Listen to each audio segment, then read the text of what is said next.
A warm welcome to everybody to this discussion on how to develop and study our mind and the issues concerning our spiritual practice.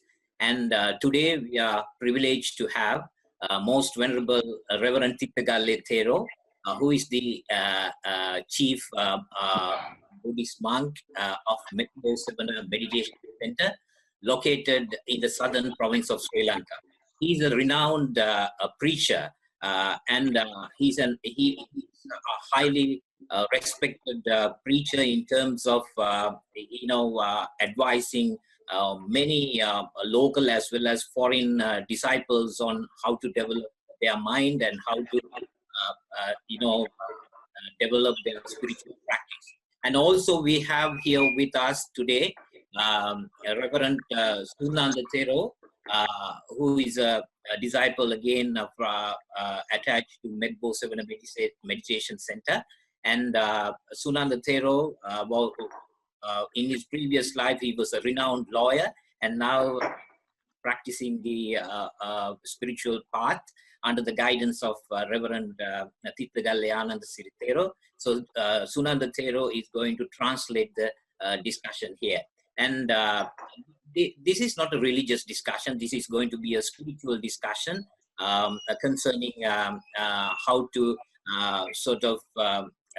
correct our spiritual path, as well as how to resolve our issues concerning our practice, as well as developing happiness and lead happy, wholesome lives with full of well-being. So today we have several participants, and this session is going to be a question and answer session. So please feel free to ask questions. And I would first like to invite Dr. Joel here, who is a good friend of ours. He is attached to Swinburne University. He's a senior lecturer there. And so I would like to invite Dr. Joel here to start with his questions. Over to you, Joel. Swana, I'm going to go right to the very commencement or the depth of Buddhism, but I want to ask you a question about suffering. I personally think that suffering is something that's core to the Buddhist way of life, but isn't suffering a good thing? Okay, thank you. I will translate that.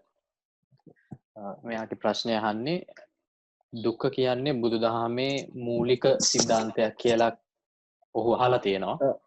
එතකොට හැබැයි දුක කියන එක හොඳ දෙයක් නෙවෙයිද?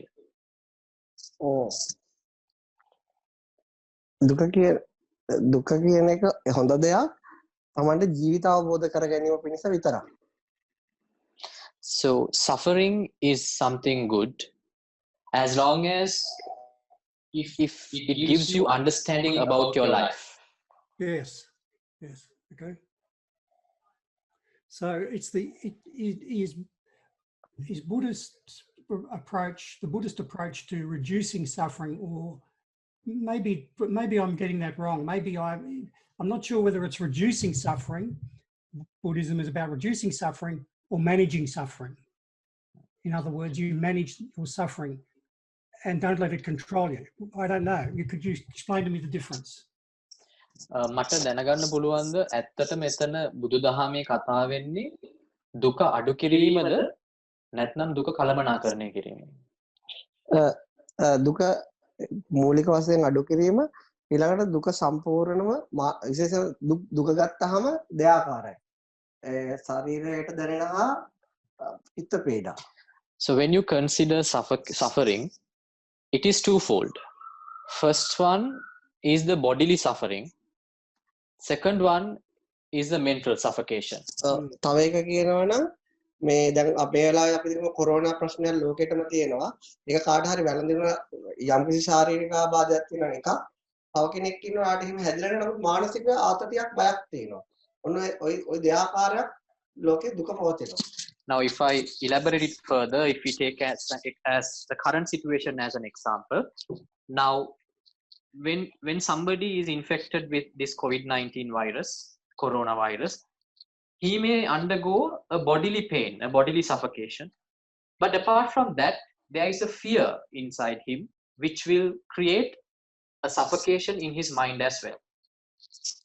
ඊළඟට මේ දැන් අර ශාරීරික හැදුනොත් දුක ඒ ෆීලින් එක හැමෝටම දැනගන්න පුළුවන් දැනගන්න වෙනවා.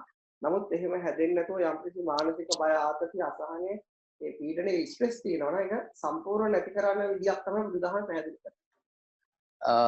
But when you consider the bodily pain, it is something different where whether you can control it fully or not.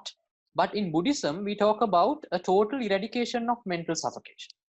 එතකොට ශාරීරික ආත්මෙන් කායික පීඩාව ඒක මරණකම්ම එයාට මේ වගේ කොලක් ඒ වෛද්‍යවරුන්ගෙන් ප්‍රතිකාර ගන්න වෙනවා. ඒක එයාටවත් ඒ හිත සම්පූර්ණයෙන්ම මානසික පීඩාවෙන් පදහටම නැති කරගත්ත කෙනෙක්ටවත් ඒකෙන් ගැලවෙන්න බෑ අවසන් උස්ම යනකම්. But if you take the bodily suffering, you may have to consult a physician in regarding each case, but you will not be able to get out from it until your last moment. Even a person who is fully enlightened will undergo that bodily suffocation throughout his life. උදාහරණ කතා කරන්නේ භෞතික ප්‍රතිකාර කරන ක්‍රමයක් ගැන නෙවෙයි. අර මානස අවබෝධ නොවීම නිසා මනස ඇති වෙන අතිරේක බය අසහනය පීඩනය පදහටම අවසන් කරන්නේ කොහොමද? So Buddhism does not talk about a physical cure, but it talk about how to eradicate the mental component of suffering forever. මම හිතන්නේ පැහැදිලි කිරීම ඇතිද? තා පැහැදිලි කරන්න. Are you clear, Joel? Is it clear for you? Yes. So what I've got now is a dichotomy between physical suffering and mental suffering. Right? So there's a split. There are two types. And Buddhism is not about dealing with physical suffering. That's in the realms of the physical. But in the spiritual side, in our minds, that suffering is important as well, and we need to deal with that. Is that what? Would that be the correct answer? Correct. Right. Okay. Good. That answers one of my major questions, because I've been concerned about suffering being a learning. In fact, we learn from suffering in many cases. Right. Just give me a moment. I will translate your explanation to him. මට පැහැදිලි මෙතන කොටස් දෙකක් පවතිනවා කියලා භෞතිකව පවතින වේදනාව සහ මානසිකව පවතින වේදනාව. ඒ වගේම බුදුදහම එතනදී සම්බන්ධ වෙන්නේ මානසික කොටසටව. එතකොට මොකද මම මේ ප්‍රශ්නයක් ඇහුවේ මට ඒ පිළිබඳ අවශ්‍යතාවයක් තිබුණේ මොකද අපි මේ දුක කියන එකෙන් ගොඩක් දේවල් ඉගෙන ගන්න නිසා. හරි. එතකොට ඔබේ ප්‍රශ්නෙට උත්තරේ හරිද? ඔබේ තේරුම් ගත විදිහ හරි. So your understanding is right about that question. Great. All right. The next one I want to ask directly is Buddhism too passive? In other words, although I think we push aside the idea of Burma at the moment, which is where Buddhism is probably overly aggressive. But to me, it seems that Buddhism is passive in the sense that we accept what other people do to us and we don't respond. And I think that worries me a lot, because I think in some cases we have to defend ourselves, and I think we have to be more aggressive. So I wonder whether Buddhism is too passive. What does Sawana think about that? මගේ ඊළඟ ප්‍රශ්නේ තමයි බුදුදහම කියන්නේ අක්‍රීය දර්ශනයක්ද? මොකද මට දැනෙන විදිහට දැන් බුදුදහමේ මම අහලා තියෙන විදිහට මිනිස් කවුරු හරි කෙනෙක් අපිට යම්කිසි දෙයක් සිද්ධියකට මුහුණ දුන්නාම අපි ඒකට ප්‍රතික්‍රියා නොදක්වා ඉන්න ඕනේ. නමුත් සමහර අවස්ථා තියෙනවා අපිට එහෙම බෑ. අපිට ඊටමත් ඇග්‍රෙසිව් විදිහට, ඊටමත් වේගාත්මක විදිහට, ආවේගාත්මක විදිහට ඒවට ප්‍රතිචාර දක්වන්න වෙනවා. ඇත්තටම බුදුදහම මේ විදිහේ අක්‍රීය දහමක්. බුදුදහම අක්‍රීය දහමක් නෙවෙයි. No, Buddhism is not a passive philosophy. ඒ ප්‍රතිචාර දක්වන නිවැරදිම ක්‍රමය හරියට අඳුරාගෙන ප්‍රතිචාර දක්වන ක්‍රමය. It is a way where you identify the perfect way of response and you give out the perfect response to the counterparty. ඒක අක්‍රීය නෑ. ඒක ජීවත් වෙන ලස්සනම ක්‍රමයක්. It is never passive. It is the best way of life. So it's not it isn't turning the other cheek then. I thought that Buddhism was more, it's about being, would you say, adequately aggressive in the circumstances, or is it not being aggressive at all? එය මම තේරුම් ගත්ත විදිහට වෙනස් දෙයක් කලින්. මොකද මම හිතන් හිටියේ බුදුදහම කියන්නේ ආවේගශීලී බව අඩු කර ගැනීම වගේ ප්‍රතික්‍රියාවක් දක්වන දහමක් කියලා. එහෙම එකක් නෙවෙයි ඇත්තටම. ඇත්තටම ඒ සිද්ධියට අපිට දැන් අනාගතයේ තියෙන සිද්ධිය අපිට මුණ ගැහෙන සිද්ධිය අපිට කියන්න බෑ. ඒ සිද්ධියට ලස්සනටම මුණ දෙන්නේ කොහොමද කියලා ඒ මනස හොඳට අවබෝධ කරගත්ත කෙනෙක් දන්නවා ඒක full practical, full active. හැබැයි අර මරණ කොටන කපන විනාශ කරන වගේ ලොකු මානසික ආවේග ටික ටික අතුරුදහන් වෙලා යනවා මනස අවබෝධ කිරීමත් එක්ක. No, it is actually, Buddhism is not passive. As we said, it is a fully active way of life. But the point is that we cannot never predict what will going to happen in the future. So we come into an understanding to give the perfect response in a future incident, which is totally unknown to someone. But we never go with our emotions to a point where we do any physical harm to anybody. We try to reduce that much of aggressiveness. But apart from that, that happens with the understanding, with the level of understanding that you develop through the Buddhist spiritual practice. Apart from that, it is not passive at all. මේක තා ලස්සන බුදුදහමේ එකතන ලස්සනට පොඩි පැහැදිලි කිරීමක් කරන්න බලන්න පුළුවන් තේරුම් ගන්න කියලා. දැන් අපි සාමාන්‍ය මිනිසුන්ට ලස්සන දේවල් දකින්න ලැබෙනවා. So I will elaborate it further using a Buddhist principle there. Just try to understand it and let me know whether you understood it afterward. Now, as an example, somebody sees something really beautiful. He observes something beautiful. එතකොට සාමාන්‍ය මනුස්ස කරන්නේ මේ ලස්සන දෙයක් හම්බුනහම ඒක විඳිනවා. ඊට පස්සේ තමන් ගිහිල්ලා තමන්ගේ කරගන්නේ කොහොමද කියලා කල්පනා කරලා ඒක ඔස්සේ අරගල කරලා වෙහෙසටපත් වෙලා මානසික පීඩාවටපත් වෙනවා ගොඩක් අය. So what an ordinary person would do after observing something beautiful is that they try to claim for the ownership of it. They try to get it for themselves, and they will undergo certain difficulties while they do that process, and they undergo as a result lot of mental suffocation afterwards. බුදුහාමුදුරුවෝ පෙන්නනවා අපේ මනස සකස් කරගන්න පුළුවන් මනස අවබෝධ කරගත්තාම ඒ ලස්සන දෙයක් දැක්කම හොඳටම විඳිනවා. ඒක එතනින් ඉවරයි. අර විඳව හොය යන්නේ විඳ අවසන් කරා. So Gautam Buddha shows us a way where we can enjoy a beauty of something through observation or through anything. Through any means, we enjoy it. We enjoy the beauty, but we do not try to seek for the ownership of it. එතකොට කෙනෙක්ට මම මේක කිව්වට එකපාරට විඳලා උපරිම විඳලා අවසන් කරන තැනට එන්නේ නැහැ. විඳලා ඒක අත් කරගන්න යන තැනට එන්නේ. ක්‍රමානුකූලව බුදුහාමුදුරුවෝ ශ්‍රාවකයා පුහුණු කරනවා. ලස්සන දේවල් අහෙන්න දකින්න ලස්සන හොකත ඕනම දෙයක් ඒකම විඳා එතනින් අවසන් කරා. So I don't think anyone could actually drastically come to a status of mind like that, where you can fully enjoy the beauty of something without claiming the ownership of it. But if you go through the spiritual path, ultimately you will come to a status of mind where you can fully enjoy anything around you, any beauty around you, and where you do not try to claim ownership. එතකොට බුදුදහම හරියටම තේරුම් ගත්ත කෙනෙක් එයාගේ මනස සම්පූර්ණ තේරුම් ගන්නවා. එයාට තියෙන්නේ උපරිම විඳීමක් වමනයි හැමතිස්සෙම. So a person who has understood Buddhism properly, he understands his mind perfectly.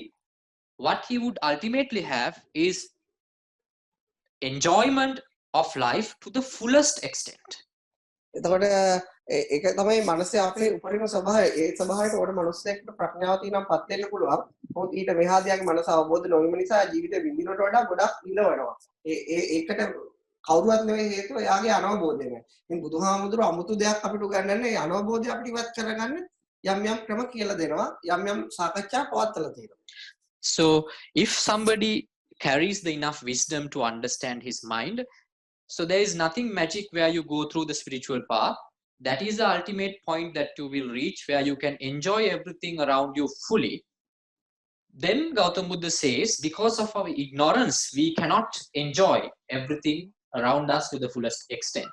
So he doesn't do anything magic, anything else other than helping us to get rid of the ignorance that we have in ourselves. දැන් ඔබ මේ බුදුදහම ගැන අහුවම තමයි මම මේ පැහැදිලි කර ඉතිහාසය. ඒතර ඒ කාලේ බුදුහාමුදුරුවෝ අපි අදහස් කරන එක තමයි පෙන්වලා තියෙන්නේ කියලා.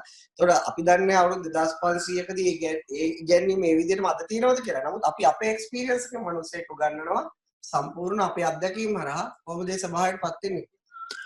So that is what Gautam Buddha has originally preached, but I don't know with the after it has been now 2,500 years since his demise. So maybe I don't know whether they are preaching the same thing in the same sense, but from our own understanding, now we know that is what he was trying to achieve, and that is what is necessary in the spiritual path. ඒ ඔබ බුදුදහම පිළිබඳව අපේ කෙල්ල ඇහුව නිසා තමයි අතීත දත්ත සම්බන්ධ කරගෙන කියලා දුන්නේ. Now, since you questioned me in respect of Buddhism, that is why I wanted to get some evidence from the past, from Gautam Buddha's teachings, and to elaborate, give my explanation along with that. Right. එතකොට ඔබට පැහැදිලි වෙනවා මේ කොච්චර practical, කොච්චර ප්‍රායෝගික, කොච්චර active දහමක්ද. So then you will realize how practical this spiritual path is, and how active one's life would be after following the path, and it is not passive at all. Right. Okay. Following the path, from what I can gather, is we've got, I mean, we've got a little bit every way at the moment, and I think following the path is, I think one of the precepts is to take as much emotion out of your life as you can and be as objective as possible. But, I'm not sure how that works, because my emotions help me make decisions. Without them, I can't ascertain risk. So I'm having trouble sort of seeing this. If I become too clinically objective, then I miss using my emotions in the reasoning process to determine risk from any decision I make. What's the Buddhist answer to that situation? Right. මම අහලා තියෙන විදිහ තමයි මේ ආධ්‍යාත්මික මාර්ගයේදී කෙරෙන්නේ පුළුවන් තරම් හැඟීම් වලින් අයින් වෙලා අපි අරමුණ කෙරෙහි නිශ්චිත වෙලා හැඟීම් ඉවත් කරලා යම්කිසි ඕනම ප්‍රශ්නයක් දිහා එක අරමුණකින් බලන එක කියලා. එතකොට නමුත් මට තේරෙන්නේ නැහැ, මට තේරෙන විදිහට හැඟීම් කියන එකට අපිට අවශ්‍ය වෙනවා යම්කිසි අවස්ථාවකදී තීරණ ගැනීමේ සඳහා භාවිතා කරන්න අපිට හැඟීම් අවශ්‍ය වෙනවා. තීරණ ගැනීමේදී පාවිච්චි කරන්න. කොහොමද අපි හැඟීම් ඉවත් කරලා හැඟීම් නැතුව එහෙම තීරණ ගන්නේ? ඒ ඔබ ඉස්සෙල්ලා අප එක වැරදි. හැඟීම් ඉවත් කරන්න කොතනද බුදුහාමුදුරුවෝ කියන්නේ. ඔබ පස්සේ කියන කතාව හරියි. හැඟීම් නැතුව අපිට ක්‍රියේටිව් වෙන්න බෑ. අපිට අදහස් දෙන්න බෑ. ඒ අර පළවෙනි කතාව ඒ බුදුදහමේ කතාවක් නෙවෙයි. So the first part of your question is wrong, which is not the case of Buddhism. That means in Buddhism we never try to get rid of our emotions. We do not try to get our emotions out. And your second part is totally right, that nobody can take a proper decision without emotions. So actually the first portion is a misunderstanding that you have about the Buddhist spiritual path. මතකට මම කියන්නේ ඒගොල්ලන්ට කාට හරි හැංගීම් නැති කරොත් එයාලා ඩිමෙන්සියා තත්ත්වයකටපත් වෙනවා. So what I would say is that if somebody take off all his emotions, I think he would ultimately suffer from dementia. එතකොට මේ බුදුදහම එතකොට රෝගියෙක් කරන්න උගන්වන එකක් නෙවෙයි. But Buddhism will never make you a person who would suffer dementia. ඒ අර හැංගීම් නැති කරන්න කියන උගන්වන අය හම්බුනාම අහන්න එයා ඒක නැති කරලා තින්නේ කියලා. Now if you meet somebody who would advise a person, a disciple, to get rid of emotions, you have to question him. Have you got rid of your emotions first? එහෙනම් එයා කොහොමද කතා කරන්නේ? එයා කොහොමද එයා රස විඳින්නේ? If he has got rid of his emotions, how can he talk? How can he explain something? How can he enjoy anything? එතකොට ඇත්තටම බුදුදහම කියන්නේ හැඟීම් නැති කරන්නේ නෙවෙයි, හැඟීම් වලට තියෙන බැඳීම් නැති කරන්නේ. So Buddhism never asks anyone to get rid of emotions. What it really says, what it really wants us, the objective of Buddhist practice is that to get the attachment out that we have with our emotions. එතකොට ඒක මම උදාහරණයක් කියන්නම්. I will give you an example for that. අපි කියමු එක හැඟීමක් රෝස මලකට අපි උපමා කරමු. Now we will take as one of our emotions, we will consider to a rose, a flower. එතකොට හැඟීම් නැති කරනවා කියන කවුරු හරි කිව්වොත් ඒ රෝස flower එක විනාශ කිරීම. Now if someone says you have to get rid of emotions, that means you have to destroy the flower. එතකොට ඒක නෙමෙයි බුදුහාමුදුරුවෝ කියන්නේ. But that is not what Gautam Buddha has preached. දැන් කවුරු හරි ඇවිල්ලා ওই රෝස flower එක තද කරලා මිරිකලා අල්ලගෙන ඉන්නවනේ. Now let's say someone is holding fast to that rose flower. බුදුහාමුදුරුවෝ කියන රෝස flower එක එහෙමම තීද්දී අර තද කරලා අල්ලගන්න එක අතහැරලා දාන්න. What he says, what Gautam Buddha says is that let the flower be, but get rid of your attachment to the flower. එතකොට හැඟීමට full නිදහසක් හම්බ වෙනවා. So then the emotion will have the full freedom. එතකොට ඔළුව හරිම නිදහස්. Then your head will be so light. මිනිස්සු සාමාන්‍ය මිනිස්සු හැඟීම් අල්ලගෙන ඉන්නේ. An ordinary person is always attached too much to their emotions. කොහොමද ඒක අල්ලගෙන ඉන්නේ? එකක් තදින් පිළිගැනීමත් නැත්නම් තදින් ප්‍රතික්ෂේප කිරීමත්. So how do they get themselves attached to their emotions? One way, they accept too much their emotions, or they reject their emotions. ඒ දෙකම මේ හැඟීමට පීඩාවක්. Both ways will be a hindrance to that emotion. ඉතින් බුදුදහමේ උගන්වන්නේ හැඟීම ගැන නෙවෙයි, අර තදින් ප්‍රතික්ෂේප කිරීමත්, තදින් අල්ලා ගැනීමත් වලින් අත මිදෙන විදිය. So the Buddhism doesn't talk about the emotion. It talks about how to get out from total acceptance or total rejection to your own emotion. ඔබට පැහැදිලිද? Did you understand that? I did. I understand exactly where you're coming from. But let's take meditation then. If we meditate, we are going into a state. Well, I suppose meditation to me can be seen as a way of escaping reality. In other words, I'm overwhelmed and I meditate to escape reality for a short period of time. And I wonder whether Buddhism thinks that's a good thing or not. මට තව ප්‍රශ්නයක් තියෙනවා මේ භාවනාව සම්බන්ධයෙන්. මම හිතන්නේ මේ භාවනාව කියන්නේ යථාර්ථයෙන් පලා යන්න කරන උත්සාහයක් කියලා. මොකද මම භාවනා කරද්දී මට පුදුමාකාර සතුටක් ඇතුලේ ඇති වෙනවා. නමුත් ඒක යථාර්ථය නෙමෙයි. ඔබ කියන එක තමයි මාත් කියන්නේ. So I am telling the same thing that you are saying. Right. මම කියන්නේ භාවනාව කියන්නේ එක්තරා මෝහන ස්වභාවයක්. So what I say is meditation is a process of hypnotizing. එතකොට ඒකෙන් අයින් වෙච්ච ගමන් අයිතර පීඩා හැමම වෙනවා. පීඩා වලට බය අය ඒ ගුහාවට වෙලා ඉන්නවා. So once you get out from that hypnotized state, you will go back to your ordinary suffering life. Whoever who is afraid of that ordinary suffocation will always try to be in that hypnotized meditative mind.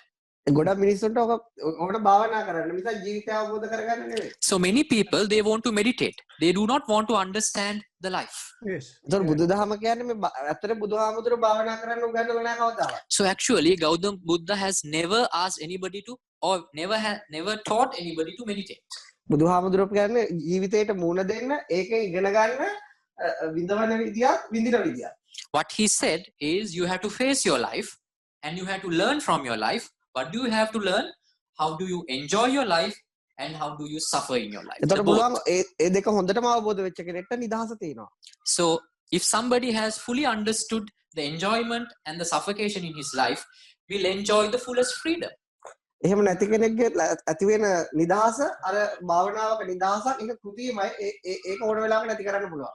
So any other pleasure someone is enjoying is the freedom that they have reached through meditation.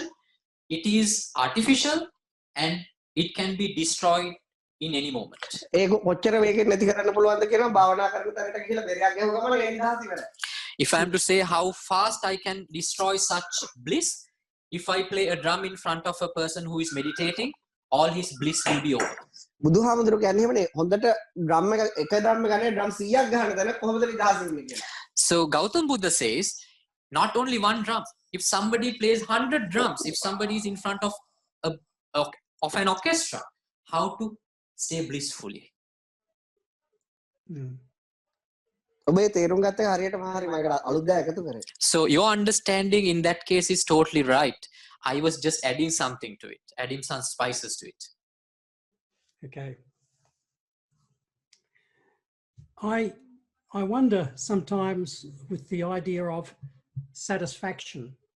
I wonder what you know, to have a satisfying life seems to be one of the objectives of Buddhism. And what worries me a little bit about satisfaction is it is a very tenuous, a very slippery concept that one minute we're satisfied and then all of a sudden we're not satisfied. We keep raising the bar on satisfaction. And so how does Buddhism cope with that in the ethos of day-to-day work, day-to-day practice? ඊළඟ ප්‍රශ්නේ මට තියෙන්නේ මේ තෘප්තිමත් වීම සම්බන්ධ. මේ තෘප්තිමත් කියන කාරණාව හරීම මේ සියුම්. මොකද අපි එක මොහොතක තෘප්තිමත් වී ඉන්න පුළුවන්. නමුත් ඊළඟ මොහොතේ අපි අතෘප්තිමත් වෙනවා. අතිශය වශයෙන් අතෘප්තිමත් වෙනවා. බුදුදහම කොහොමද මේ දකින්නේ? ඒක දකින්නේ එක වෙලාවක තෘප්තිමත් වෙලා ඊළඟට අතෘප්තිමත් වෙනවා නම් එයා හරියටම එයාගේ මනස අවබෝධ කරගෙන නැහැ. So the explanation that I can give through the Buddhist philosophy is that if someone is satisfied in one moment, but in the very next moment if he feels unsatisfied, he has not understood his mind totally. ඒ කියන්නේ මේ අපි මම කියන්නේ මේ වේදනාව සම්බන්ධව නෙවෙයි. දැන් ඒ මනුස්සයෙක් සැප දුක වේදනා දෙක ඇති වෙන්න පුළුවන්. නමුත් ඒකම එයාගේ මනස කඩාගෙන වැටෙනවා නම් දුක කියන එකදී අන්න එයාගේ ජීවිතය හරියට එයාගේ මනස හරියට අවබෝධ කරගන්නේ නැහැ. What I'm talking at this point is not about the pain that you undergo in your mind. That means all the happiness that someone undergo in his mind. It is that if he faces a difficult situation, a painful situation in his life, if he mentally falls, that means he has not understood his life. එතෙන් ජීවිතයේ සැප දුක කියන එක ඕන වෙලාවක එන්න පුළුවන්. ඒ සැපාවත් හිත ඒකට උපරිම උදව් වෙන්නේ නැහැ. ජීවිත අවබෝධ කරගත්ත කෙනා දුකාවත් කඩා වැටෙන්නේ නැහැ. අර දෙක පුළුවන් මනස පිළිබඳ පූර්ණ අවබෝධයක් තියෙන නිසා එයාට ඒ ෆීලිං එක රිජෙක්ට් කරන්නවත් ඒ ෆීලිං එක තදින් අල්ල ගන්නවත් කිසිම උවමනාවක් නැහැ. ඒක උවමනාවක් නැහැ කොහොමද හරි ඔටෝමැටිකලි අයින් වෙලා ගිහිල්ලා. So one can face happiness in his life in one moment, and in the next moment he can face sadness in his life. We are not worried about the feeling which is there, whether it is a happy feeling or a sad feeling. But if he can cope with the both feelings without any difference, that means he has reached the understanding and it won't be a problem to him.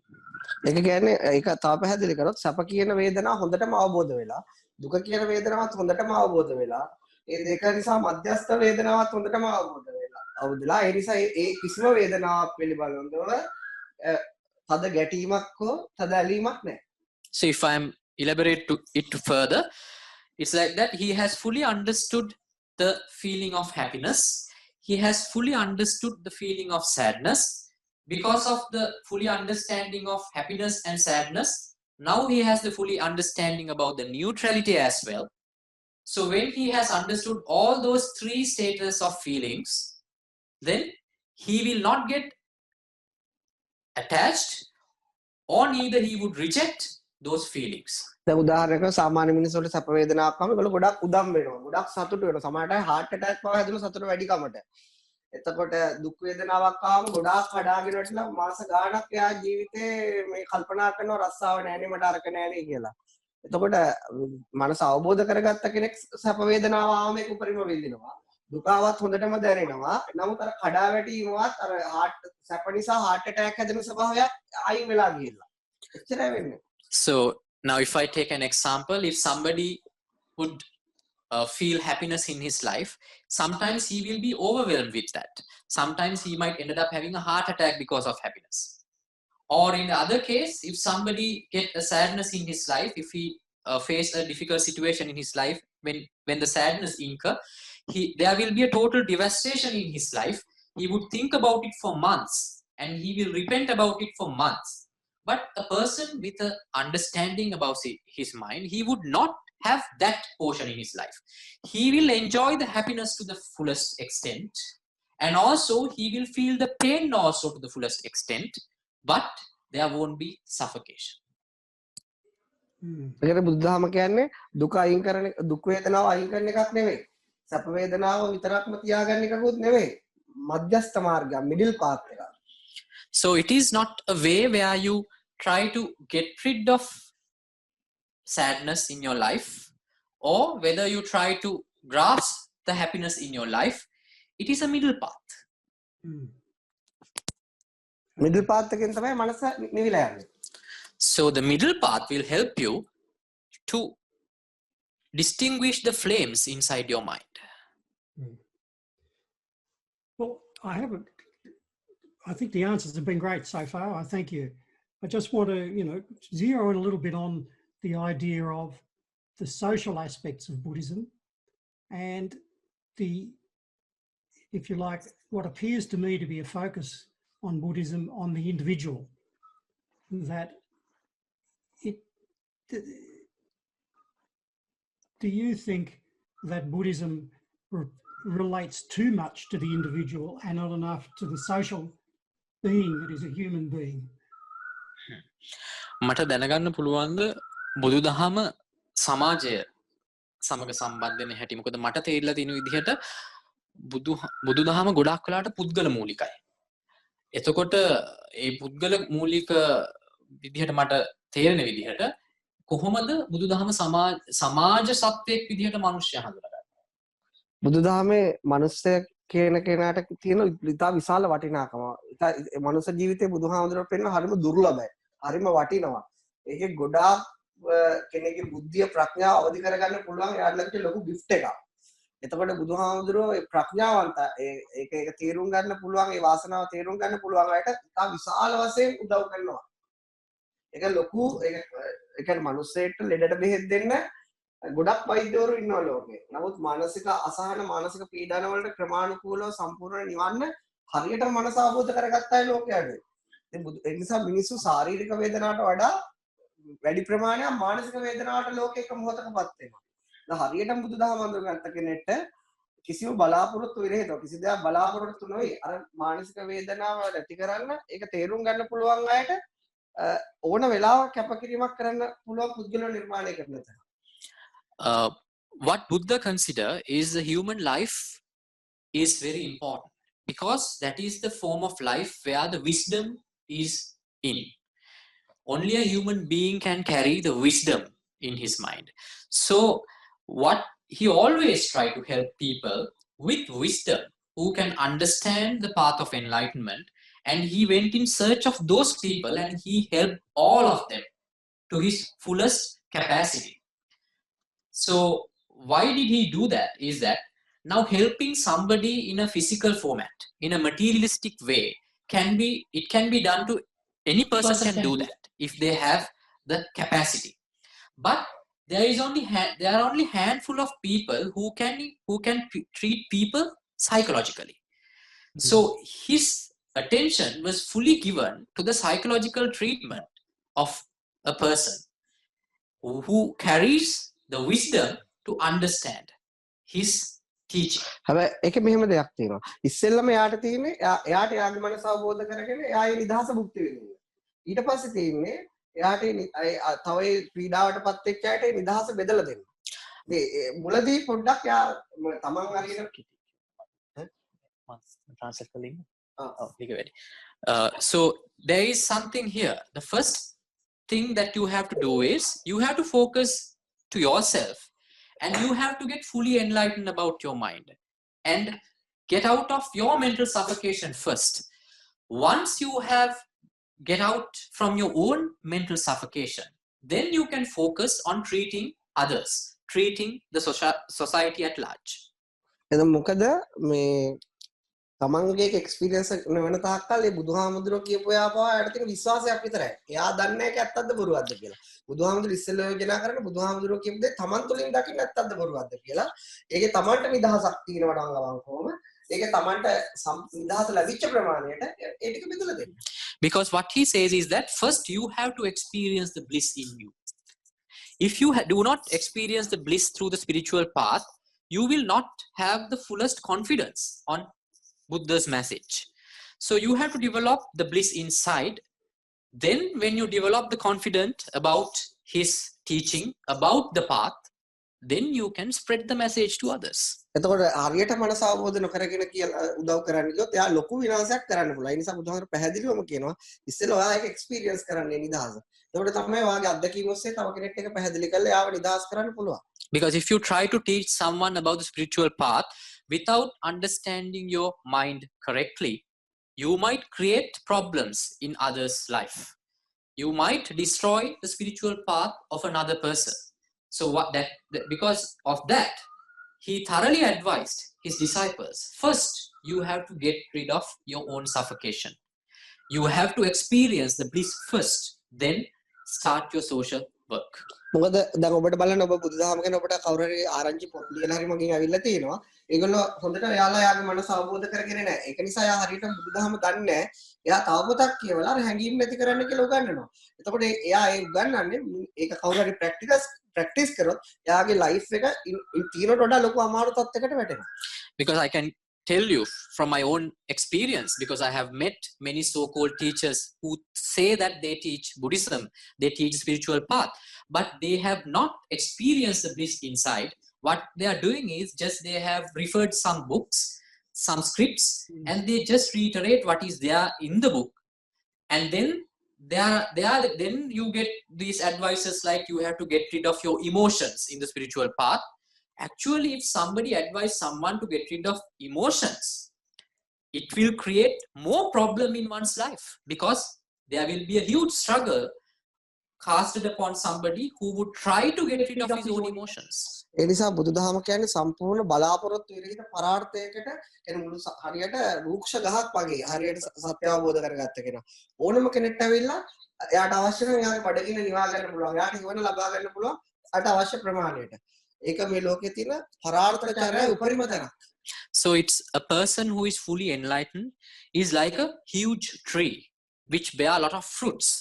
Anyone can come under his shade. Anyone can harvest fruits.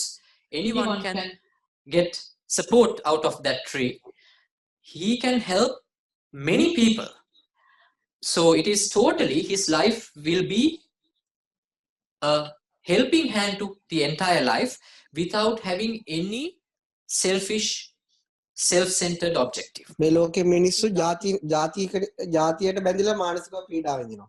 මේ ලෝකේ මිනිස්සු තමන්ගේ මමත්වයට බැඳිලා පීඩා විඳිනවා. රෝග නිසා පීඩා විඳිනවා. සමහර මිනිස්සුන්ට ඇත්තටම ලෙඩ නැහැ.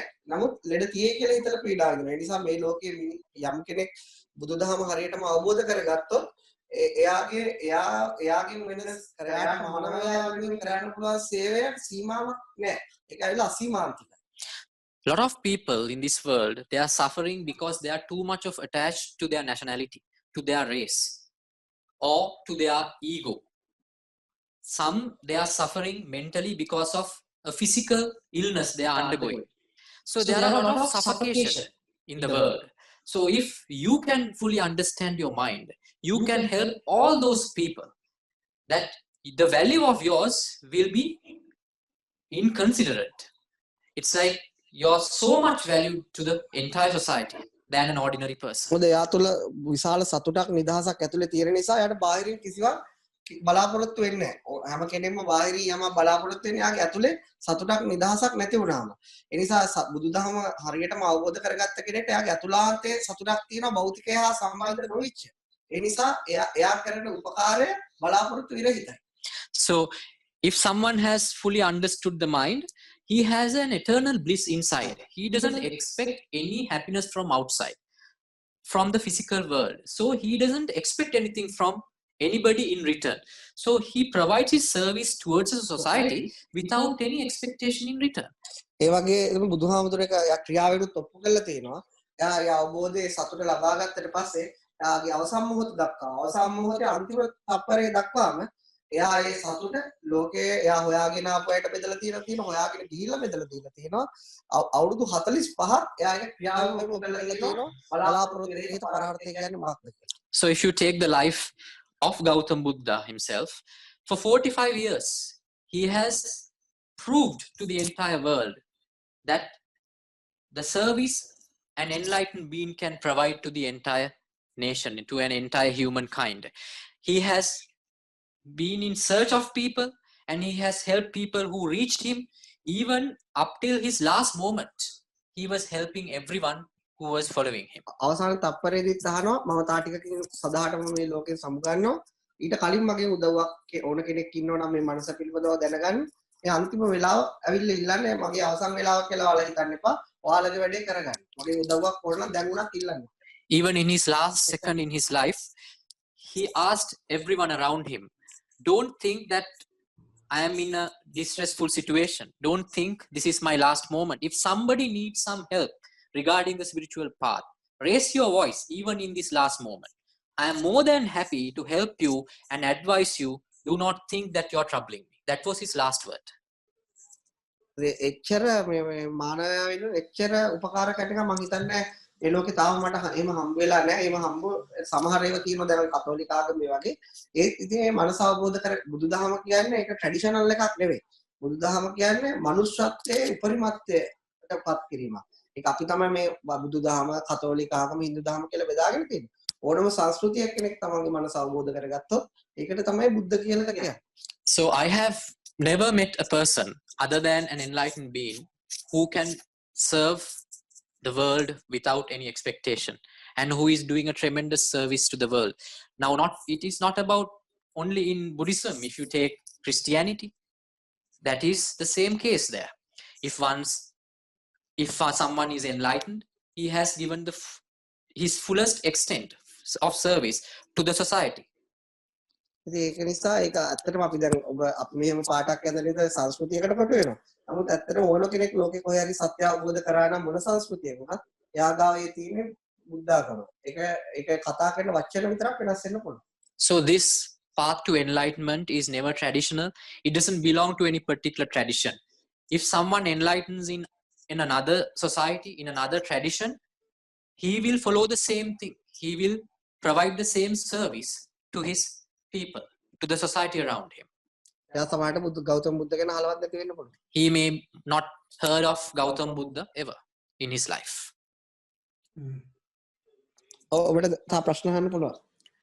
Yes, you can ask any questions if you have. All right. I live in a dog-eat-dog world, competitive, right? And people will do you ill if they need to.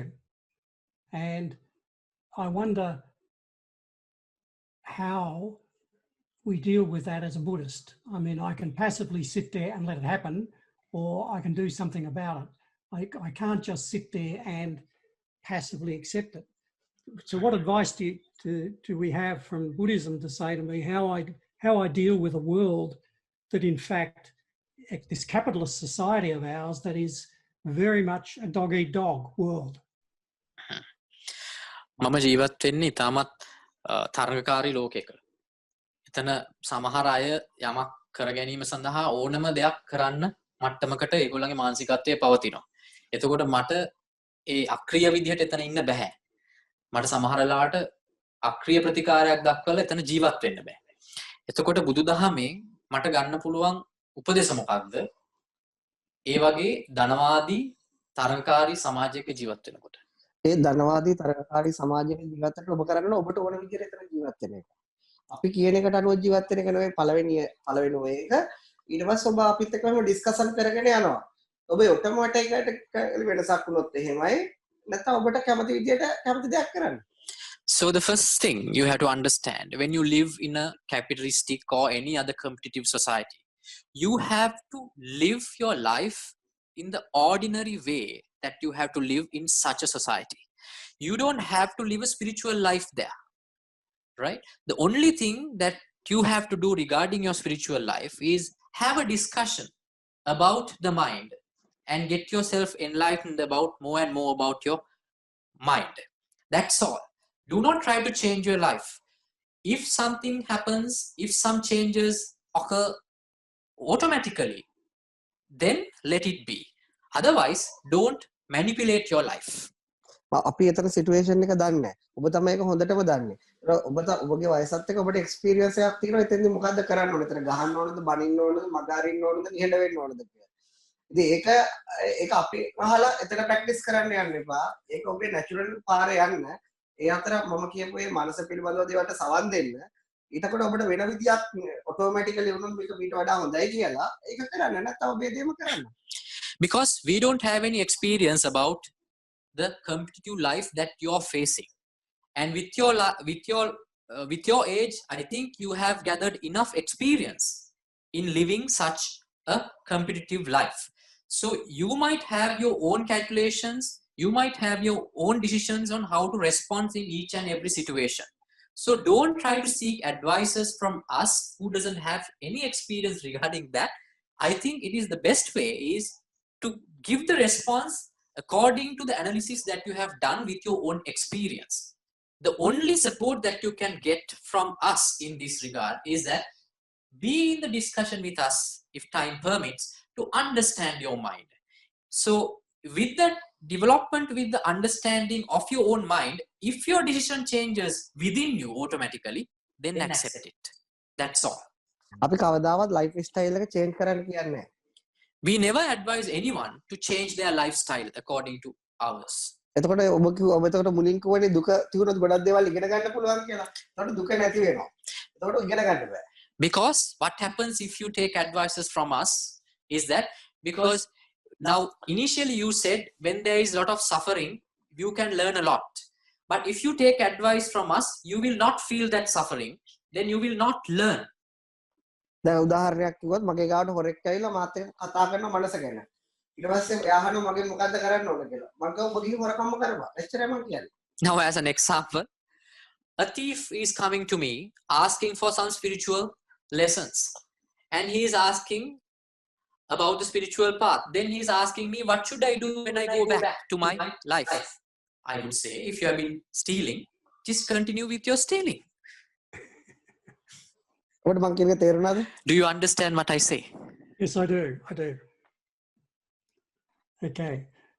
Well, you know, this brings up just little things like stealing. Brings up this idea of, let's talk about the idea of being kind, open and truthful. I find that very hard to do. If you are truthful, many times it is being unkind, right? And particularly if you're open. Yet in the Eightfold Path, that is exactly what it tells you to do, right? So what do? I mean, I just get into a conundrum. And the same goes with this passivity. දැන් මට තියෙන ලොකුම ප්‍රශ්නයක්ලු මේ ලොකු ගැටුමක් පවතිනවලු කාරුණික වීම සහ සත්‍යවාදී වීම. මොකද මම සත්‍යවාදී වෙන හැම ගොඩාක් වෙලාවක මේ කියන දේවල් කාරුණික නැහැලු. එතකොට මම කොහොමද මේක ගලපගන්නේ? කොහොමද මේ දෙක කරන්නේ? සත්‍යවාදී බවයි කාරුණික බවට එකට තියෙන්න බෑ. Kindness and being truthful will never exist together. හැබැයි සැබෑ කරුණාවයි සත්‍යයකට තියෙන්න පුළුවන්. But the real compassion and the real truth will last together. එතකොට අපි කවුරුහරි අපි ගාවට ලෙඩෙක් එනවා. Now let's say I receive a patient. එතකොට එයාගේ තුවාලයක් තියෙනවා ඒකට එයා ප්ලාස්ටරයක් දාලා තියෙනවා. Now there is a wound and he has put a plaster on it. එතකොට අපිට තේරෙනවා මේක කතුරක් අරගෙන හාරලා කපලා සුද්ධ කරලා බෙහෙත් දැම්මොත් හොඳ වෙනවා පලස්තර දැම්මට හොඳ වෙන්නේ නැහැ කියලා. So then I understand the plaster is not enough for him. If he wants to cure the wound, I have to remove the plaster, I have to cut the stitches, so I have to do a cutting incision, and I have to take the pus out, and I have to clean the wound, and I have to put medicine. That's the only way to get himself cured. එතකොට ඒක රෝගියාට කිව්වම එයා කියනවා මට පලස්තරයක් දාලා යවන්න ඒක මට ඇති ඒක ප්‍රශ්නයක් නෑ කියලා ආඩේනවා. එතකොට අපි ඒ වෙලේදී ඒ අන්නන එක බලලා කරුණාවන්තව මම කියන්නේ ඒක ආටිෆිෂල් කියලා. So then I explain it to him, the entire process. Then he says, no, I don't want to go through that hassle. You just put a plaster on me. Then I say, no, that is not enough. But if I say that, okay, I will just put a plaster, that is not kindness. එතකොට නමුත් සාමාන්‍ය ලෝකයකට කියන්නේ කරුණාව කියලා. But in the ordinary world, that is considered as kindness, compassion. එතකොට අපිට තේරෙනවා මේක මෙහෙම තිබුණොත් මේක පිළිකාවට ගිහිල්ලා මගේ කකුලත් කපලා ජීවිතෙත් විනාශ වෙනවා. ඒ නිසා එයා අඬද්දි කතුරක් අරගෙන කපලා හොදලා ඒකට තියෙන රසායනික ද්‍රව්‍යයක් දාලා පුච්චලා බෙහෙත් දාලා වහලා යවනවා. But we realize with our understanding that if I let this person go with just having a plaster on it, the wound will develop, it will get worsened, he will end up having a cancer. So then, even though he is reluctant, even though he cries, even though he screams, I hold his hand, I put an incision, I clear his wound, and I put some medicine to it whilst he is crying. That is kindness. ඒක හරියට සාහසිකයි. But it is so dangerous. It seems criminal, but that is the reality. That is the cure. එතකොට ඒක යාට ගිය සදාහටම දවසක හොඳ වෙනවා. Because then finally he will get himself cured forever. නා යා වෙනිය මුලින් අඬන එයා පව් කියලා ඒ තුවාලේ කපනකොට අඬන එක්කෙනෙක්වත් කරුණාවන්ත නැහැ. ඒක හැංගීම් බරයි. ඒක ආටිෆිෂල්. අර සාහසික ලෙස සත්‍ය පෙන්නපු එකක් තමයි හරිම කරුණාවන්ත. So the people who was just emotional at the initial stage, who were just crying with him at the initial stage, asking not to do any harm to him, they are not kind, they are not compassionate. The surgeon who was treating him properly, who was giving him all the displeasure through that process, he is the real compassionate person. The others, the other feelings, the other emotions are artificial. අපේ ලංකාවේ ගත්ත මාත් ගොඩක් මිනිස්සු තරහයි. Now if you take in Sri Lanka, in the situation in Sri Lanka, many Sri Lankans are totally against me. මොකද මම ඒගොල්ලෝගේ එයාලගේ ඇතුලේ සැඟවුණු කතාව බුණටම කියනවා. Because I tell their reality to their own face. එතකොට එයාගේ අර හැංගිච්ච faces ටික එයාට පේනවා. Then they can see their hidden poker faces. එතකොට එයාට බොරුව නඩත්තු කරන්න බෑ. Then they cannot maintain the misleading that they have been doing in their life. එතකොට එයා මට වෛර කරනවා. So they are hating me. එයා කියනවා මම සාහසිකයි කියලා. They say that I am so cruel. හැබැයි උනාට එයාට තේරෙනවා කාලයක් ගියාම ඒ බොරුව පෙන්නපු නිසා තමයි එයාට නිදහස හම්බුනේ. But after some time they will realize, since I have shown their true nature, their falsehood, that is because they have got rid of that suffocation right now. ඒ මොහොතට මම සාහසිකයි. At that moment I may be cruel. මොකද සත්‍ය හැංගීම් බර නැහැ. Because the truth is never emotional. ඒක ගින්දර වගේ. It is like fire. ඒකෙන් ඔලුව ගිනි ගන්නවා. Your head will burn because of the truth. ඊට පස්සේ සුවපත් වෙනවා. But after that you will get cured. I will remember that next time I fail a student and they're looking at me as being unkind. මම මේක මතක තියාගන්නවලු මීට පස්සේ මගේ ගාවට ශිෂ්‍යයෙක් ඇවිල්ලා ඔයා කාරුණික නෑ කිව්වම කියලා කියන්නේ. ඔව් එතකොට ඔබ කියනවා මම සාහසිකයි. ඒක තමයි මගේ කරුණාව. Then you have to say, yes, I am cruel, and that is my kindness. Okay. Well, that's about all the questions I've got. Okay. Then, Jamila, Professor, Doctor, can we? Yeah. Somebody else want to come in with a question? Yeah, we would like to invite others to come up with some questions if you have. And, we have some. David's there. David there. Julie. Okay, so somebody else can ask a question. I've held the floor. David, your mic is mute. Yes. All right. Jamila, okay. He can talk now. Hi, I'm Dave. I had the privilege of meeting Thiththagalle, Thero, and Anandasiri 2 years ago at in Sri Lanka, and I really appreciate the questions we've heard so far. In fact, the books that are behind you are a wonderful example of how when I first studied Buddhism, I recorded the lectures, I transcribed the notes, and I tried to cling to it. And then when I came to Metbosawana Meditation Center, I just experienced the unattachment of the fun of Buddhism. And so, yes, I still have those notes, but it's the conversations that have been so much richer. And that's what I'm experiencing right now. කියන්නේ මේ David අපේ මෙඩ්බෝසෙවට කලින් we remember you, David. Oh, really? Okay. Yes, of course. How can I forget you? මෙයා කියනවා මේ පිටිපස්සේ තියෙන පොත් ටික දැක්කම මෙයාත් මුලින් කර කර හිටපු ටික මතක් වුණා. මේ පොත් වලින් ගොඩාක් දේවල් හොයාගෙන ගිහිල්ලා ඊට පස්සේ මෙඩ්බෝසෙවනට ආවට පස්සේ තමයි එයාට තේරුනේ බුද්ධ ධර්ම කියන්නේ කොච්චර විනෝදාත්මකද කියලා. එතනදී එතනත් එයා නෝට්ස් ටිකක් ගත්තලු. නමුත් එයාට ගොඩාම වැදගත් වුණේ එතන අපි කරපු සාකච්ඡාව. ඔබට කියන්න ඕනේ මේ අපි කොරෝනා වලට අහුවෙලා ඉන්නේ කොළඹ මේ වෙන මේ එක ඉන්ස්ටිටියුට් එකක් මේක ලොකු කැම්පස් එකක් ඒක ඇතුලේ ඉන්නේ. මේක තියෙන physics chemistry පොත්. So I had to reveal the full truth. We are not at Medbo7 right now because of curfew. We are stuck in Colombo. We are in an institute. So all the books that you find behind are physics and chemistry books, not Buddhist books. Okay.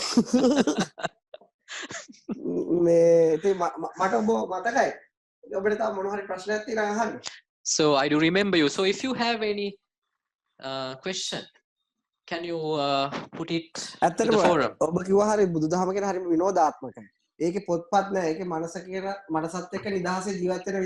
So what you said was right. There are no books or scripts in Buddhism. It's a very fun path.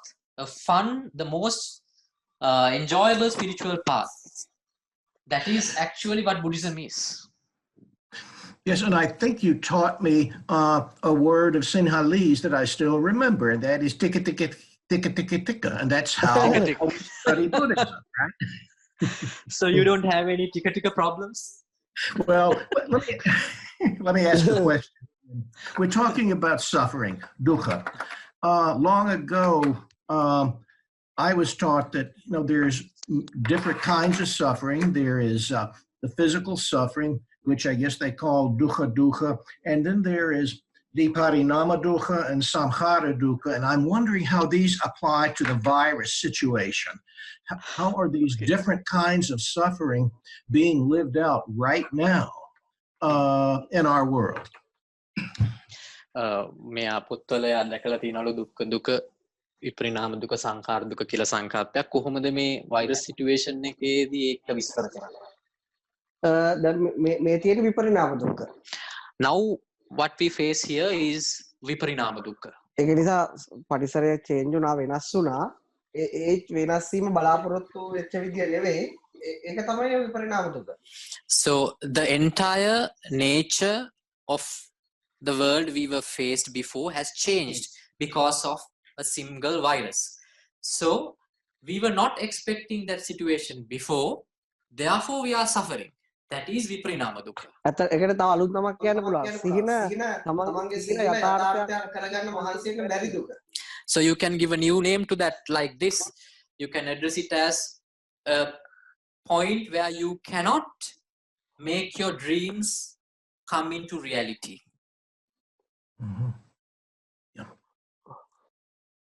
ඒ මිනිසුන්ට ඇත්තටම මේ දුක තියෙන්නේ සිහින ඒ විදිහටම ඉෂ්ට වෙන්නේ නැහැ. නමුත් මිනිස්සුන්ට ඕනේ සිහින සඳහා වෙහෙසෙන්න. ඒ සිහින සඳහා දුවන්න. ඒ දුවන්න බැරි දුක තමයි දැන් තියෙන්නේ. So the suffocation that they have right now, the entire world have now right now, is that they have dreams, but now with the situation they cannot run after their dreams. Because of the fact that they cannot run after their dreams, they are suffering. That is the suffocation that they have right now. අපිට nature එක පණිවිඩයක් දෙනවා මට දුවන්න උවමනාවක් නැහැ. මම මගේ වේගෙන් තමයි හැමදාම කරගෙන්නේ. උඹලා දැන් පොඩ්ඩක් පැත්තකට වෙලා ඉඳලා. So the nature is giving us the message I have no need to rush. The nature is not running anywhere. Now you also have to take a break and leave everything aside and just have a rest. සිහින හඹා යන වේගය වැඩි නිසා nature එක විසින් පද්ධතිය සමතුලිත කරන්න පණිවිඩයක් වෙලා. Since you were not going in line with the nature has given us a message asking us to be in line with him, with her. Oh. There's a Christian poem that was into the wall of a church in America, and it was called the Desiderata. And one of the lines in it is, if you can dream, oh no, sorry, this was Rudyard Kipling. When you can dream and not make dreams your master. Was exactly the point you're trying to make, I think, right? You can dream, but don't make them your master. Okay, right. මෙයා අහලා තියෙනවා රුඩ්යාඩ් කිප්ලින් කියන කවියගේ යාගේ කියන කතාවක් ඇමරිකාවේ ඔයාට හිතන්න මේ ඔබට සිහින තියාගන්න පුළුවන්. නමුත් කවදාවත් ඒ සිහින ඔබේ ස්වාමියා කරගන්න එපා. ඒක හරියටම හරි. Yes, that is totally right. අපිත් කියන්නේ ඒක සිහින ඕන තරම් තියාගන්න සිහින වලට බැඳෙන්න එපා. That is what the advice that we give as well. You can keep dreams as to the extent that you want, but do not get yourself attached to your own dreams. ගොඩාක් බැඳුනොත් ගොඩාක් දුකයි හින වලට. ටිකක් බැඳුනොත් ටිකක් දුකයි. සිහින දැකලා බැඳුන්නේ නැති අයට කිසි ප්‍රශ්නයක් නැහැ. Because if you are too much attached to your dreams, you will have too much of mental suffocation. And if you are less attached to your dream, there will be only less suffering. If someone is dreaming but not get themselves attaching to it, they don't have suffocation at all. In business, they call it having a vision and a mission, and they're both catastrophic. Sorry, I didn't get those two words. Vision and a mission, right? Our dreams in a business planning or strategy development process. And, you know, it leads to great disappointment in businesses when they're not achieved. Great unhappiness. ව්‍යාපාර විද්‍යාවේදීත් උගන්වනවලු තමන් අර තියාගන්න target එක තියාගන්න එක සහ අරමුණ තියාගන්න සහ ඒක ලබා ගන්න උත්සාහ කරන එක ලොකු පාඩුවක් කියලාලු දකින්නේ ඒක තමන්ට අරමුණ කරා ළඟා වෙන්න බැරි වුණා. ඔව් දැන් එකක් භෞතිකවත් පාඩු වෙනවා. දැන් ඉතින් මනසටත් පාඩු වෙනවා. ඒකට දැඩි බැඳීමක් තියෙනවා.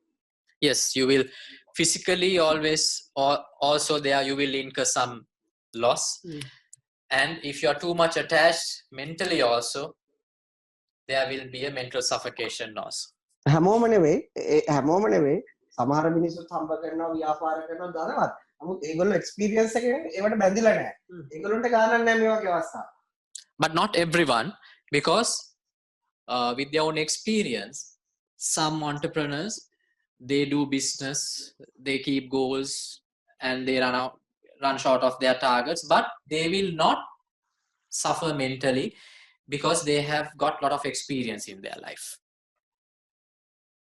Well, I can tell you as an entrepreneur that I suffered greatly when I started my company.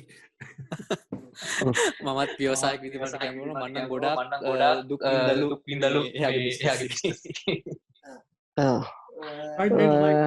ඒක හොඳයි. ඔබට ඒක ගොඩක් ඉගෙන ගන්න පුළුවන්. දැන් අයිත් ඒ බිස්නස් එකම කරන්නේ වෙනස් විදියකට. පිටිනේවත් අහන්න. එතකොට මේ බිස්නස් එකක් කරනවා. කියන එක හරියටම තේරුණාට ඔබ අතලාදී ඔටෝමැටිකලි ලාභ පාඩු දෙකටම හැපිනස් එක හුරු වෙනවා. So I think it's good that you got that experience in your life, but even after this situation you have to continue with your business. Maybe you can do it in a new way, and you can, in the meantime, you can listen to us. Then what will happen, you will have a strong mind where you can cope up in both situations, where you get profits or either losses. Yep. Can I ask another question about suffering? Yes, please. Okay, this is about the coronavirus situation in Sri Lanka. I'm interested in how the Buddhist community in particular is bringing your wisdom into the appropriate expressions of karuna, compassion, kindness. What are you observing in Sri Lanka about appropriate expressions of kindness, compassion, karuna? What are you observing? ඔබට ලංකාවේ දකින්න ලැබෙන්නේ මොන වගේ තත්ත්වයක්ද මේ corona තත්ත්වයත් එක්ක බෞද්ධ සමාජය තමන්ගේ කරුණාව අනුකම්පාව ප්‍රකාශ කරන ආකාරය? ඇත්තට අපේ කල්චර් එකේ තියෙනවා මේ ළඟ පාතින්න කරදරයක් ඇතුණාම උදව් කරන්න. එතකොට මේ අවස්ථාව අපේ රටම ඇතුලේ කිසිම දෙයක් සිද්ධ වෙන්නේ නැහැ. ඔක්කොම නතර කරලා තියෙන්නේ. වරාය විතර වැඩ මම දන්න විදියට. නමුත් අපේ රට ඇතුලේ අපි නමුත් අපේ රටක් පස්සේ ආර්ථික දාම මේ අවස්ථාවේ කිසිම කෙනෙක්ට ආහාර ප්‍රශ්නයක් නැහැ. සමහරවිට මේවා අනිත් අයට ලංකාවට බෙදලා දෙනවා. දිස්ත්‍රික්කෙන් දිස්ත්‍රික් වලටවත් මාරු වෙන්න බෑ. නමුත් තාමත් අපි අන්තර්ජාලය දැම්මොත් අපිට ආහාර ප්‍රශ්නයක්, බෙහෙත් ප්‍රශ්නයක් තියෙනවා කියලා පැය දෙක තුනක් ඇතුළත යාට ඒ ටික ලැබෙනවා. ඒ නිසා මෙහෙට මාස 5ක් ගියත් මම හිතන්නේ දැන් කට්ටිය තමන්ගේ ගෙවත්තු වගා කරන්න පටන් ගන්න තියෙනවා. ඒ නිසා කාලා බීලා ගේ ඇතුළට වෙලා ඉන්න පුළුවන්. මේ ඒ නිසා බොහෝ දුරට ගවර්න්මන්ට් එකේ කියන්නේ තා මාසයක් දෙකක් යනකම් ඇක්ටිව් කරන්නේ නැහැ කියලා. So from our culture itself, it has been inculcated to our mind that we have to always help our neighbors. We have to always help people in need. So that practice has always been there in the Sri Lankan culture. So now also they are practicing the same. Because all the industries are down, almost everything. I think only the importation and exportation, the harbors are only active at the current situation. And economically also, Sri Lanka is not a very strong, a country with a very strong economy. So maybe the businesses are down, but I highly doubt that anyone is starving yet, because people are lending everything and working towards people who are not getting enough food. So I think in that case, there are not much problem there, but the economical situation may be a different case. ඒ වගේදී එතන තව එකක් තමයි අපේ රටේ හැමදාම චීනෙන් ගෙන්නුවේ. නමුත් දැන් ගොඩක් ඉගෙන ගත්ත අය නැති අය අලුත් දේවල් හොයනවා එබිසිඩි එක බේරෙන්න. ඒ වගේ ඒ ඔක්කොම හදන දේවල් නොමිල පරිත්‍යාග කරන්න ඒගොල්ලෝ කැමති. ඒගොල්ලොන්ට ඒකේ මුදලක් හොයන්නේ නැහැ. අනිත් අය සූපත් කරන්න. And also I think some plus points because of this situation is that people have started innovating things, because most of the electronic items, even the medical equipments, we were depending on the Chinese productions. So all those inflows have stopped. So people almost all, but now people are doing new innovations, and they are ready to give all those innovations free of charge towards the community. ඒකට තාම මම හිතන්නේ ලංකාවේ 200ක්වත් ඇවිල්ලා නැහැ මේ වාර්තා එන්නේ නැහැ. මොකද ගවර්න්මන්ට් එක දැඩි නීති දාලා තියෙනවා මේ එකතු වෙන්න දෙන්නේ නැහැ. ඒ නිසා මේ ගොඩක් අත්අඩංගුවට ගන්නවා එකතු වුණොත්. ඒ නිසා ඒකෙන් ගොඩක් පාලනය කරන්න ඒගොල්ලෝ උත්සාහ කරනවා. ඒක නිසා රෝගය පැතිරීම අඩු වෙලා තියෙනවා. And also because of the strict measures taken by the government, we have been able to keep the numbers below 200, the positive cases, number of positive cases below 200.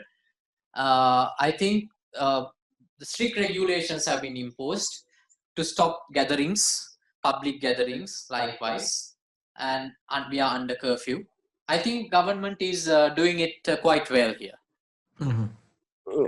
එනිසා ගොඩක් අයට ඉතින් ප්‍රධාන ජීවත් වෙන ආහාර බෙහෙත් දේවල් ඒ ටික තියෙනවා. ඉතින් අනිත් පැත්තේදී ඔයගොල්ලෝ ලංකාවට ආවනේ. ඔබතුමා ඉතින් ඒ නිසා ලංකාවේ අනිත් පැත්ත ගැන කොහොමද ලංකාවේ මිනිස්සු එච්චර හිතන්නේ නැහැ මම හිතන්නේ. ඒකේ අපි ගොඩක් 5 මිලියන් විතර විදේශ රටවල් වල ඉන්නවා. ඒගොල්ලෝ ගොඩක් ලංකාවට උදව් කරනවා. මේ ඉන්න පුළුවන් හැම කෙනෙක්ටම. So the only problem maybe people having at the moment is access to food and medicine, and it is also been taken care of by Sri Lankans and by the government. And also we have about 5 million Sri Lankan diaspora all across the world, and they are also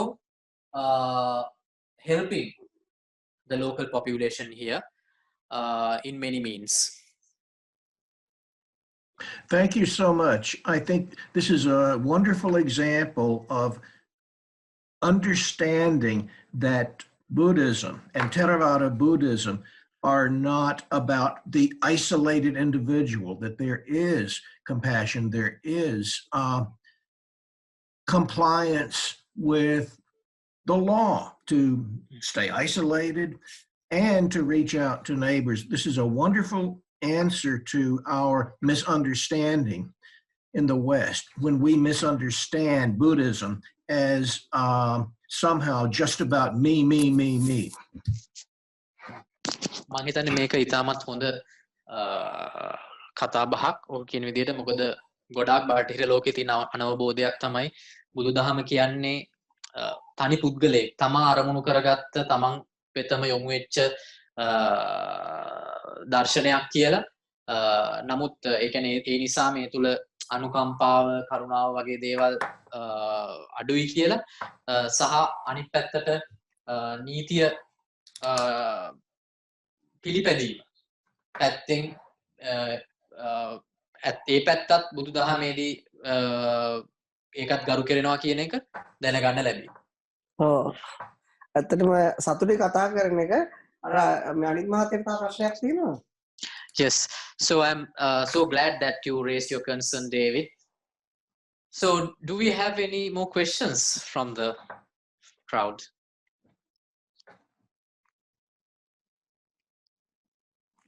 Others also can ask questions. එහෙනම් අපි අදට නතර කරමුනේ. So shall we wind up the session for today? මේ ඒ නිසා අම්මීම සතුටක් අපි ලබන සතියේ හරියට සතියකින් හරි අයිත් තියෙන ප්‍රශ්න ගන්න. ඉතින් මම දන්න දෙයක් තියෙනවා කියලා දෙන්න. මම හිතන්නේ අපි මේ අර ඇමරිකාවේ ගොඩක් අයට සම්බන්ධ වෙන්න පුළුවන්කම තියෙනවා අපිට පොඩක් වෙලාව චේන්ජ් කරන්න කියලා තමයි කීප දෙනෙක්ම කිව්වේ. So I'm so happy that we had this discussion today. So we will try to meet up again in 1 week or 2 weeks. We will let all of you know about it. And then if you have any further questions, you can come with all those and we can discuss it here. And I will try to answer it from my fullest extent. And the other request that I got from countries like America is that this might not be the best time for them to participate in a discussion like this. So we will try to arrange the time which is convenient to the both East and West, and we will rearrange and we will come up with a better time. එහෙනම් හැම දිනකටම තෙරුවන් සරණයි සතුටින් ඉන්න. So I wish all of you good luck and may the Triple Gem bless you and have a blessed life. Okay, thank you very much. And I would like to thank Joel for asking very insightful, thought-provoking questions, which sparked the discussion today and brought the discussion into a very, very higher level. And thank you, Joel, for all your insightful questions. And thank you, David, for your questions as well. And it reminds me of something which I always believe in. It is not with meditation that you develop your mind and come to the reality. It is with the fruitful discussions like these, that you develop wisdom and you resolve. පොඩි දෙයක් කියන්න තියෙනවා. මේ යහපු ප්‍රශ්න හරි හොඳ ජීවිතේ තේරුම් ගත්ත විදිහ ගොඩක් හරි. And also I have to say something more. And the questions that were raised here are actually, it's really good. And the understanding that you have about life is right. මොකද ගොඩක් අය අපෙන් අහන්නේ හැංගීම් නැති කරගන්න විදිය. ඒක වැරදි. එයා තමයි හරියට මේක බෑ කියලා තේරුම් අරගෙන මගෙන් ජීවිතය පළවෙනි කෙනා. Because many people, they question us and they ask us a way to get rid of their emotions. I think, Joel, you have understood that it is not the case, and you might have understood it through your life experience. So your questions in that regard is very much appreciated. මේ මුළු ලෝකෙම බුදුදහම පිළිබඳව ඒ තියෙන වැරදිම ඉගැන්වීම හැංගීම් නැති කරන්න බුදුහාමුදුරුවෝ උගන්වන්නේ නැහැ. ඔබ වගේ කෙනෙක් එම අය වගේ උගන්වනාගේ ප්‍රශ්න කරනවා නම් ඒගොල්ලන්ට 10 පාරක් හිතන්න වෙනවා ඒක. Because that is a very common misconception regarding Buddhism, which is existing right now all around the world. So if you can question like this from all the teachers, I think they will also get a chance to think twice what they preach. ඒ වගේම භාවනාව පිළිබඳව අපේ අදහස ඔබේ අදහස හරි. අපිත් ඒ අදහස තමයි. And the idea that you have about meditation and the idea that we are in regarding meditation is quite similar. ඒ ප්‍රශ්න අහපු ගැන මට ගොඩක් සතුටුයි. ඒ කියන්නේ ගොඩක් අයට දෙයක් ඉගෙන ගන්න පුළුවන්. ඒක නිසා අපි තව දවසක හම්බ වෙමු. So I'm happy that you raised those concerns, and I think it is a benefit to everyone who will listen to this discussion later on also. So we will meet up again. Thank you. I would be delighted to. And you know, can I just say something here? What I've been given is a way of interpreting what I'm reading. And I think that is a great advance for me because I now have a different frame to interpret my readings from. Whereas all I had before was the readings and I took them very literally. Now I have a different frame and I thank you very much for that. I appreciate it. ඔව් කියන්නේ මම මේ සියලුම අදහස් දැනුම ගත්තේ කියවලා කියලා. ඉතින් මට අද මේ සාකච්ඡාවෙන් ඒ කියවන එකට වෙනත් මානයකින් බලන්න පුළුවන් වුණා. එයා මුලින් ඒක ලිඛිත නිකන් ඒ ලිඛිත තේරුම විතරයි ගත්තේ. නමුත් අද යට විශ්ලේෂණාත්මකව බලන්න මේකෙන් පුළුවන් වුණා. බොහොම ස්තුතියි. Thank you.